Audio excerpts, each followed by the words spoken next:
Olá a todos, uma boa noite, sejam todos muito bem-vindos a mais uma palestra do Blockchain Connect. Eu sou o professor Alan Lopes e eu quero compartilhar com vocês esse tema tão...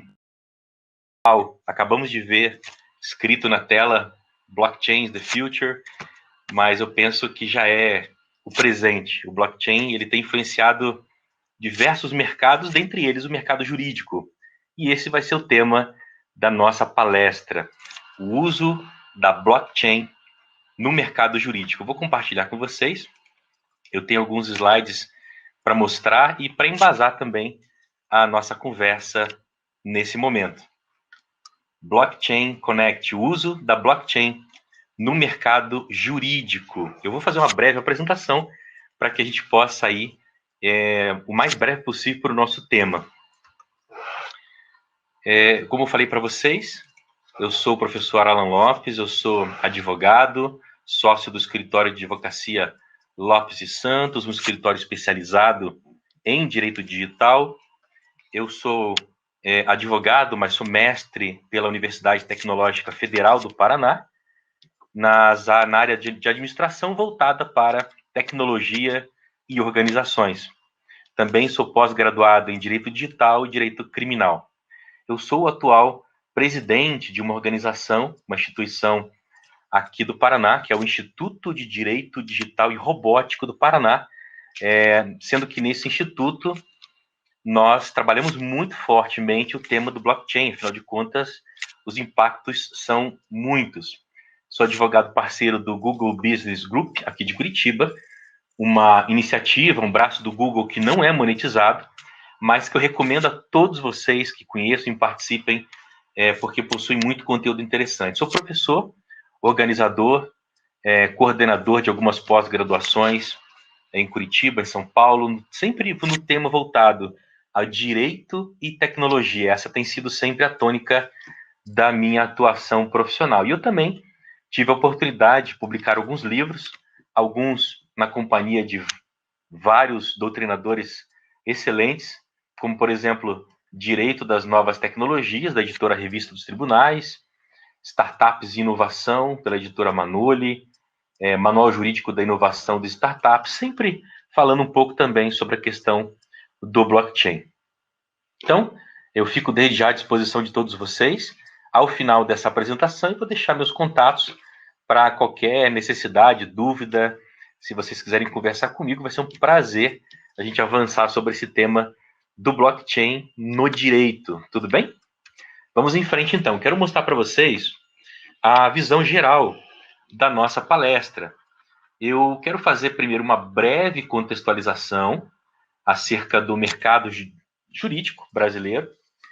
Depois dessa contextualização, eu quero falar um pouquinho com vocês, talvez aquilo que as pessoas mais entendem como pertinente o blockchain alterar o dia a dia do direito, que é o blockchain nas relações contratuais, exatamente, como que o direito tem transformado essas relações.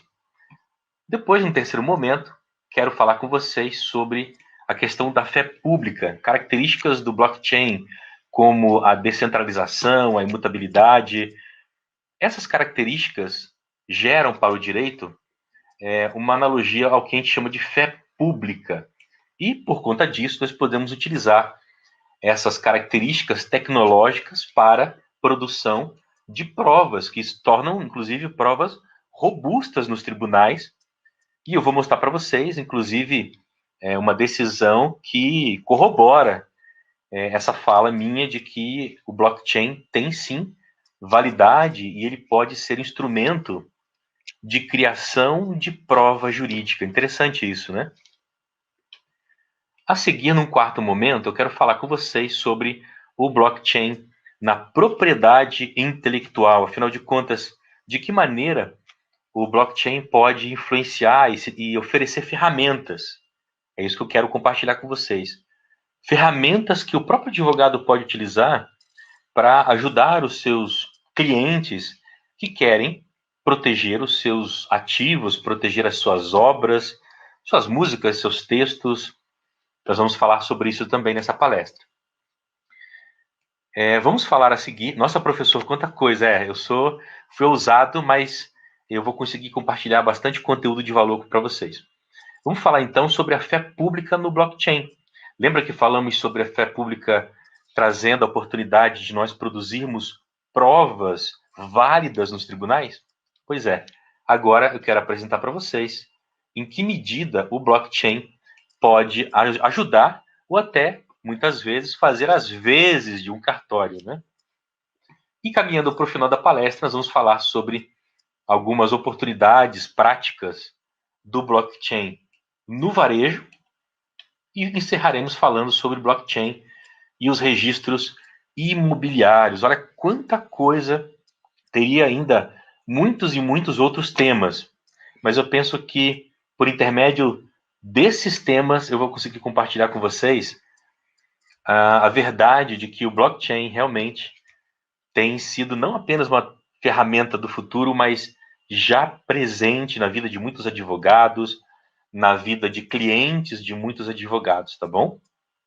Pois bem, feita então essa apresentação da nossa visão geral da palestra, eu quero recomendar para vocês, inclusive, o livro Blockchain Revolution, um livro bastante importante nesse tema, traz muito conteúdo, você pode ver.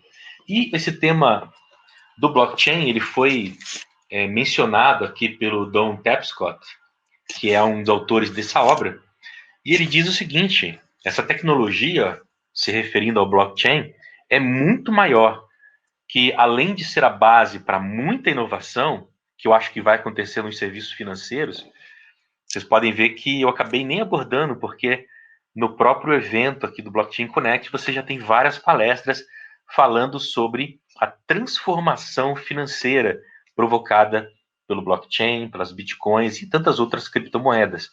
Então eu achei interessante trazer para vocês uma abordagem diferenciada em relação a outros campos. E aí, o Tapscott diz o seguinte, que é algo que poderia mudar basicamente todas as indústrias do mundo. Olha só que afirmação ousada, mas ao mesmo tempo tem sido comprovada na prática, tá? Na medida em que ele transforma todas as indústrias do mundo, gente, nada natural do que nós entendemos que a advocacia precisa acompanhar. O direito não pode deixar de tutelar essas relações transformadas pelo blockchain. Eu falava com vocês a respeito de algumas recomendações, de algumas obras, para que vocês possam se aprofundar nesse tema, tá bom? Quero que vocês tenham a oportunidade de se aprofundar, e para isso nada melhor do que obras atuais e de nomes que são referência no mercado jurídico e também no mercado de negócios. A primeira obra que eu gostaria de indicar para vocês, então, Blockchain e Criptomoedas, falando sobre os aspectos jurídicos relacionados à blockchain e às criptomoedas. A segunda obra, Blockchain, Bitcoin e Smart Contracts, professora Adriana e professor Fernando Lopes. É uma obra profunda, uma obra densa, que vale muito, eu recomendo fortemente a todos vocês. Uma outra obra que não tem um viés tão jurídico, mas que é muito importante para que o advogado possa sentar numa mesa de negócios e também tratar com seus clientes sobre blockchain, é o livro Blockchain para os Negócios, promessa, prática e aplicação dessa nova tecnologia da internet, do professor William Mogaya. Inclusive, eu utilizei esse livro na minha dissertação de mestrado. Muito bom a maneira como ele aborda o tema. E quero encerrar trazendo uma obra que tem um viés, agora sim, também jurídico, que é o Direito no Mundo Digital, né? Criptomoedas e Blockchain, da professora Emília Campos.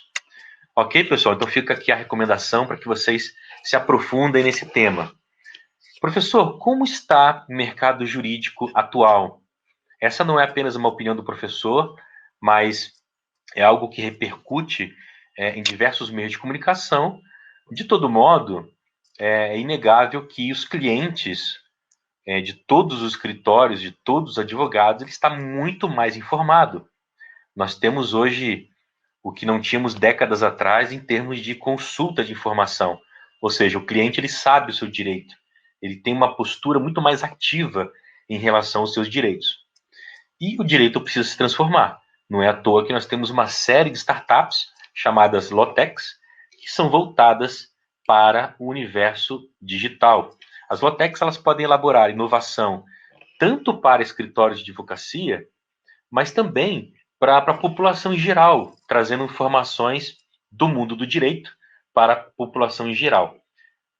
Mas o fato, gente, é que as Lawtechs, por meio de inteligência artificial, blockchain, jurimetria e uma série de outras facilidades, têm realmente inovado o mercado da advocacia. E essa inovação é fundamental. As áreas do direito tradicionais, elas estão verdadeiramente saturadas, porque nós temos hoje, estatisticamente, 6 advogados para cada 1.000 habitantes do Brasil. Ou seja, esses números são realmente impressionantes. São números agora de agosto desse ano. Por que eu estou trazendo esse contexto, esse panorama para vocês? Para mostrar, inclusive, a AB2L, que é a Associação Brasileira de Lawtechs Legaltechs, ela traz, vocês podem acessar o site lá, AB2L, e vocês vão ver uma série de startups que trazem inovação para o mercado jurídico, tá? Então, eu trouxe isso aqui a título de curiosidade, mas eu quero começar, então, falando com vocês sobre o blockchain nas relações contratuais. Pessoal, os smart contracts já são uma realidade em diferentes países e é necessário que o advogado e a pessoa que está no contexto do direito entenda como funciona essa tecnologia que só funciona graças ao blockchain. Num contrato tradicional, vocês sabem que as partes elas elaboram um contrato escrito em linguagem jurídica, digamos assim, um juridiquês, e elas utilizam de 2 testemunhas, utilizam muitas vezes de um cartório, utilizam muitas vezes até o judiciário para poder ser uma terceira parte que vai garantir o quê? A execução daquilo que foi combinado. E o smart contract, ele vem revolucionar esse cenário das relações contratuais, e é importante que o advogado entenda, porque a qualquer momento pode entrar no seu escritório, pode entrar na sua sala, um cliente, como entrou na minha sala. Há 7, 8 anos atrás, entrou no meu escritório uma cliente dizendo que ia fazer uma plataforma digital e que essa plataforma ia utilizar blockchain. E ela olhou para mim, ela viu que eu estava fazendo um rosto assim de como quem não estava compreendendo o que ela estava dizendo, e ela disse: você não sabe do que eu estou falando, né? E na época eu não tinha realmente esse conhecimento. Então, por isso que essa palestra é fundamental, para trazer para nós advogados a necessidade de conhecermos as tecnologias, para que a gente possa oferecer atendimento. Então, de lá para cá, tenho procurado me atualizar, e o blockchain é a tônica de muitos modelos de negócio. Não por acaso, o que acontece nos smart contracts é isso daqui, ó. As partes, elas pactuam, só que elas não escrevem um contrato em linguagem jurídica, não. Elas escrevem um smart contract, que é um contrato escrito no quê? Uma linguagem de programação. Essa é a diferença entre um smart contract e um contrato tradicional, escrito lá com o seu juridiquês, digamos assim. E, pessoal, vocês sabem que um programa de computador, uma vez executado, ele não para de rodar. Então, a execução ela é garantida pelo próprio smart contract, que não para de rodar. Ok? Legal. Então, uma vez compreendido o que é um smart contract, ele é um contrato feito em linguagem de programação, é importante eu compartilhar com vocês que, havendo a oportunidade, você é advogado, você trabalha com o direito, você precisa ter o mínimo contato com programação. mesmo que você tenha ali um parceiro programador, é fundamental, porque o smart contract ele vai ser escrito em uma determinada linguagem de máquina, linguagem de programação. E se vocês pararem para pensar, os nossos contratos, a pessoa que advoga, nós elaboramos contratos todos os dias. E os nossos contratos, via de regra, têm basicamente a mesma estrutura de um programa de computador, que é qual? Se alguma coisa acontecer, se X acontecer, então faça Y. Se não, vai acontecer a letra Z. Se a parte contratante fizer o que ela precisa fazer, então vai acontecer o Y. Se ela não fizer, cláusula penal. Não é assim? Vocês podem ver como nossos contratos têm uma linguagem muito semelhante à de programação. Por quê? Em geral, os programas de computador trabalham assim. Pense numa máquina de refrigerante. Sabe aquelas máquinas que entregam Coca-Cola, aqueles refrigerantes que a gente coloca a moeda, o dinheiro, né? E ela aqui embaixo ela entrega o refrigerante? Então, ela tem uma estrutura interna que é muito utilizada como exemplo para quem quer explicar o que é smart contract. Então, se o botão pressionado for Coca-Cola, e eu tenho aqui uma condição adicional. E se o dinheiro for o valor da Coca, então o que vai acontecer com o programa? Ele vai entregar a Coca-Cola, a parte mecânica vai ser acionada e a Coca-Cola vai ser liberada. Agora vejam que pode acontecer a necessidade de entregar o troco. Então, tem aqui no programa, né, tem aqui no Smart Contract, digamos assim, isso aqui é de maneira didática que eu estou mostrando para vocês, tá? É claro que um Smart Contract ele é escrito numa linguagem que a máquina reconhece e não no pseudocódigo. Mas eu penso que didaticamente fica melhor de explicar assim, tá? Então, olha que interessante. O sistema vai verificar se eu vou devolver troco. E aí ele faz uma conta se o dinheiro inserido, menos R$ 5, dá mais, então ele vai entregar o troco. Mas pode ser que o botão pressionado não seja Coca-Cola, seja Sprite. Né? Então ele tem que verificar se o valor pago foi igual a 2 e eu vou entregar Sprite juntamente com o devido troco, se for necessário, se for o caso. Pessoal, espero que tenha ficado claro aqui uma maneira didática de mostrar como um programa de computador funciona e a necessidade do advogado, da pessoa que mexe com o blockchain e os smart contracts, se inteirar um pouco de programação. Não há necessidade de saber programar tudo, mas você precisa dominar os conceitos principais. Professor, me dá um exemplo prático de uma aplicação de smart contract. E eu quero falar para vocês que às vezes ele é utilizado na agricultura. Imagina que todos os meses eu tenho aqui o agricultor e eu tenho aqui do outro lado a seguradora. Então, em vez de fazer um contrato onde todos os meses o agricultor tem que pegar o boleto, ou então fazer uma transferência, eu faço um smart contract aonde todos os meses o dinheiro do agricultor passa para a seguradora automaticamente. Só que como que o agricultor paga? Ele paga via blockchain, via carteira digital, via wallet. Então, pessoal, o que eles compactuam, né? O que eles anuem? Eles anuem que uma terceira empresa ela vai colocar sensores aqui nessa terra. Então, imagina que nós temos sensores aqui, olha, projetados aqui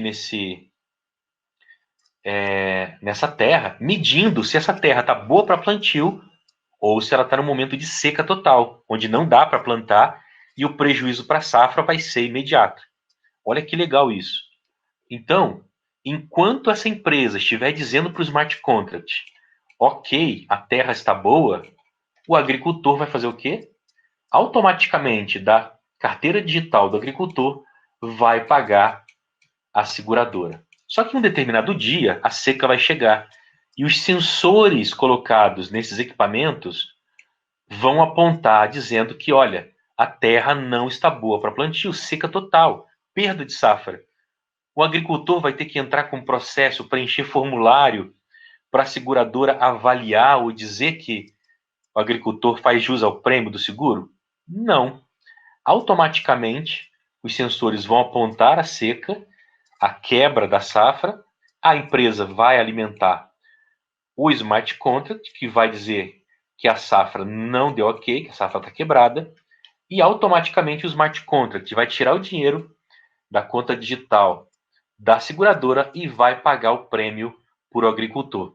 Você viu que não precisou o agricultor entrar com ação, não precisou o agricultor enfrentar fila para automaticamente o smart contract fez tudo isso sem que nenhum tipo de problema fosse imposto ao agricultor.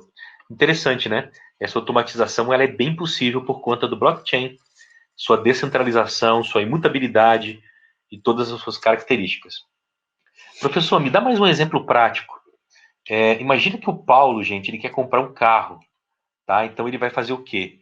Ele vai entrar com o endereço blockchain dele na chave pública e ele vai criar um smart contract para poder vender o seu carro. Mas um smart contract, didaticamente, fiz aqui um exemplo, dizendo que se 10 mil reais forem enviados para a conta dele, então transfira o carro. Sim, todo ativo no blockchain tem um ID, e também transfere o Smart Lock, que é um dispositivo que trava o veículo, ele não pode funcionar sem ter a senha, para a conta de quem pagou esse dinheiro. Para quem pagou, fez o pagamento do valor de 10 mil reais, que é o que estava programado no Smart. Então, olha que interessante. O Paulo leva o carro até uma garage locked, deixa o carro lá e deixa também acionado o Smart Contract. Então, ele já assinou o Smart Contract, sua chave privada, e o Smart Contract está prontinho para funcionar. Agora vem a vez do comprador. O Marcos, então, ele vai entrar no seu computador, ele vai encontrar aquele carro à venda na blockchain e ele vai assinar o Smart Contract. E olha que interessante, no momento que ele assina o Smart Contract, utilizando o quê? Sua chave privada, ele transfere os 10 mil reais que o vendedor estava pedindo. Tá? Nesse momento, a mágica acontece. A rede blockchain é acionada e duas perguntas serão feitas para a rede. E a rede vai ter que validar essas duas perguntas. Primeiro, o Paulo é verdadeiramente o dono do carro de ID 1234? Né? Tem aqui o ID dele. E a rede blockchain vai ser acionada e vai responder: ok, o Paulo é o dono registrado como dono do carro.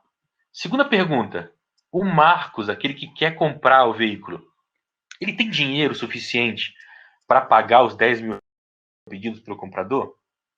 A rede blockchain vai ser acionada e se ela responder positivamente, a transação realmente pode acontecer.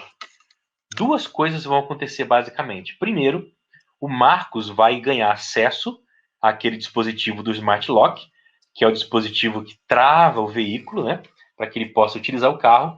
E a segunda coisa que vai acontecer, gente, é que o Marcos, que comprou, vai ser registrado na blockchain como o dono do carro 134. Então, vejam que interessante, porque o direito, né, preocupado com uma série de interações entre as partes, aqui não houve nenhuma interação entre as partes. Pelo contrário, eles não conhecem, um não conhece o outro, tá? Professor, o smart contract é legal? Tem legalidade? Sim. Artigo 107 do Código Civil. Posso utilizar o princípio da liberdade das formas para dizer que sim. Eu também posso utilizar as condições do artigo 104 do Código Civil brasileiro, tá? Então, ele tem validade. Professor, quais os desafios jurídicos do smart contract? Primeiro desafio, pessoal, vocês sabem que o blockchain tem a característica da imutabilidade. E se eu encontrar um erro no smart contract? Imagina que a conta foi digitada errada, ou então que eu encontrei um vício oculto naquele carro. Como que eu vou fazer se eu não posso voltar atrás da transação? Como é que a justiça vai conseguir fazer voltar ou rescindir um contrato? E a dificuldade do anonimato? Todos esses são desafios jurídicos, tá? O que o direito tem pensado? Algumas pessoas têm falado em utilizar o Judge as a Service, ou seja, seria uma pessoa que olharia todas as condições e vai validar, tá? Então essa seria. Só que qual que é a grande crítica que se faz ao Judge as a Service? Bom, eu tenho o Smart Contract que ele exclui aquela terceira pessoa, lembra? Porque a blockchain ela é descentralizada. E quando eu crio uma figura dessa, vocês percebem que eu estou centralizando de novo? Então, fica aqui com vocês. Professor, posso produzir provas no blockchain? Posso. Eu posso utilizar, por exemplo, a plataforma OriginalMy. E eu posso mostrar para vocês que ela faz a certificação da prova no blockchain. Então, você que é advogado, você precisa se valer de ferramentas como essas na sua advocacia, para se atualizar, para demonstrar que realmente você está se valendo de tecnologias modernas. Professor, isso tem validade jurídica? Tem sim. Trago para vocês aqui uma jurisprudência do TJ de São Paulo que mostra que o autor providenciou a preservação de todo o conteúdo via o quê? Via blockchain, via plataforma OriginalMy. Então veja que é uma plataforma que já foi mencionada na jurisprudência como capaz de comprovar a veracidade e a existência dos conteúdos. Utilizem, pessoal, plataformas como essa, tá bom? Professor, como que eu posso dizer que essas provas são legais? Utilize o artigo 369 do Código Civil, que vai dizer que as partes têm esse direito de utilizar qualquer meio legal. Utilize o 411 do novo CPC e também a medida provisória 2200-2, que vai dizer que não é porque o documento é eletrônico que ele não tem validade, pelo contrário, tá bom? Ok. Ainda no campo do blockchain no direito, eu preciso falar com vocês sobre a propriedade intelectual. Quero indicar para vocês aqui a ferramenta MyRights. Você pode registrar letras, partituras, inclusive poemas, de graça. E essa plataforma faz o registro aonde? Na blockchain. Tá? Pesquisem depois, ela é gratuita. E quando perguntam para ela se ela é segura, ela diz que sim, porque ela é utilizada, ela é baseada na blockchain. E eu acho muito interessante, porque ela fala, pessoal, blockchain não é só Bitcoin. O Bitcoin foi a primeira ferramenta, aplicação do blockchain, mas hoje ele vai muito além. Então, a propriedade intelectual está se valendo disso. Querem outro exemplo? Eu fiquei surpreso em ver que a Câmara Brasileira do Livro, gente, ela também está fazendo registros do blockchain. Olha a quantidade de materiais, texto de obras literárias, obras musicais, obras coreográficas, obras dramáticas, desenhos, programas de computador. Mas, professor, não era no NPI? Pois é, eu posso criar provas de anterioridade em outras plataformas. Não abram mão do NPI, mas a tecnologia está avançando, gente. Tá? Então, vocês podem ver que a própria Câmara Brasileira do Livro é uma ferramenta para registros em relação à propriedade intelectual, tá bom? Mais uma vez falando sobre a propriedade intelectual, o blockchain também, a própria aquela plataforma que eu falei para vocês, que faz registro de provas robustas para serem utilizadas na jurisprudência, ela também entrou na propriedade intelectual e ela também cria prova de anterioridade na propriedade intelectual. Partindo para o final da nossa palestra, então, pessoal, eu quero mostrar para vocês como o direito tem se utilizado da fé pública, que é uma característica que a gente pode considerar no blockchain, graças à sua imutabilidade, sua descentralização. Nós temos um cartório na Paraíba, que o diretor é o senhor Valber Azevedo, e ele foi o primeiro do Brasil a fazer um registro de um nascimento no blockchain, tá? Utilizar a autenticação digital. Então vejam que ele mesmo falou assim: nós precisamos acompanhar esse movimento ou essa tecnologia vai nos atropelar. Então os cartórios sabem que a tecnologia pode fazer as vezes deles e estão acompanhando. No varejo, pessoal, nós temos aqui uma parceria, um exemplo de uma parceria entre o Walmart e a IBM, que criaram uma ferramenta no blockchain onde eu posso rastrear. Eles colocam um número único em cada um dos produtos e eu consigo rastrear isso globalmente. Imagina que um produto estragado chegou na ponta e eu posso fazer isso mediante blockchain. Então, é uma ferramenta que vai ser utilizada eventualmente pelo consumidor ou até pela empresa como defesa em alguma situação. E eu encerro aqui as aplicações. Eu poderia ficar aqui muitos e muitos minutos e muitas horas trazendo as alterações, as ferramentas que estão alterando o dia a dia do direito e do advogado. Uma delas é os registros imobiliários, né? A própria construtora Cirela foi a primeira do Brasil a fazer uma operação imobiliária utilizando operações digitais no blockchain. Então, fica aqui a minha recomendação para que os colegas advogados tomem conhecimento. Vocês viram na palestra que ferramentas contratuais, principalmente por intermédio dos smart contracts, propriedade intelectual, finanças, imobiliária, questões do e-commerce, enfim, todas as áreas, inclusive criminais e tantas outras do direito, podem e devem se valer do blockchain. Muito obrigado a toda a organização do Blockchain Connect. Parabéns a todos pelo evento sensacional. Eu fico à disposição de vocês e me despeço aqui, desejando sucesso e felicidade a todos vocês. Muito obrigado pela participação e até uma próxima oportunidade.